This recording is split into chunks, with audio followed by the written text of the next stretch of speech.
Today, we're going over what I think is the greatest comeback in human history. The year is 602 CE, and Emperor Maurice of the Eastern Roman Empire is in a bit of a pickle.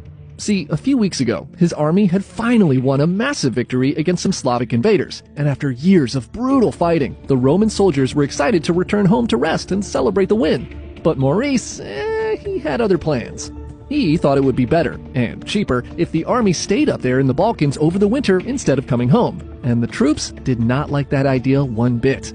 They marched back to Constantinople, and under the orders of an officer named Phocas, take control of the capital city. Phocas then brutally murders the emperor's sons and kills Maurice himself.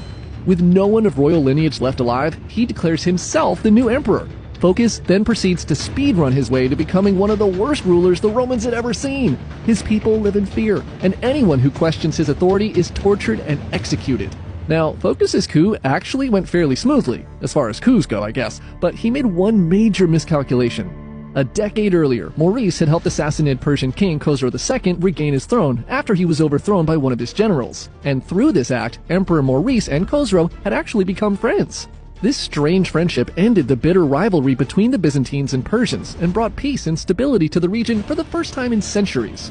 But when Khosrow hears that Maurice has been murdered, he thinks that maybe he doesn't want to honor the peace deal with the guy who just killed his friend. He announces he's going to avenge his bro Maurice and begins an invasion into Roman lands, instantly reigniting the dormant war between the Byzantines and the Persians. He places his army under the command of his most skilled general, Sharbaraz, who quickly begins to wreak havoc in the easternmost Byzantine cities. In response, Phocas prepares to defend his lands, but he quickly proves himself a terrible leader. His troops lose battle after battle, and by 608 CE, just a few years after he took the throne, the empire is completely falling apart.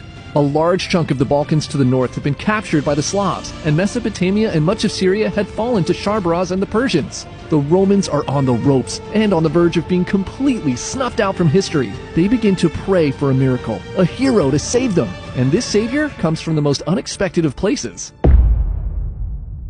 In October 610 CE, a rebel army from the northern African provinces began their march to Constantinople.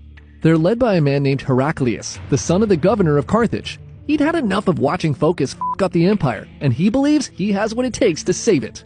When he arrives at the capital city, he's shocked to see the condition of its people. The once proud Romans are starving and filled with fear. Upon seeing Heraclius, the imperial guard, run by Phocas's own brother-in-law, bring the emperor kicking and screaming to the rebel army. Heraclius is so appalled at the lack of loyalty among Phocas's men that he asks, "Is this how you have ruled the empire?" Phocas stares back in contempt and says, "And will you rule it any better?"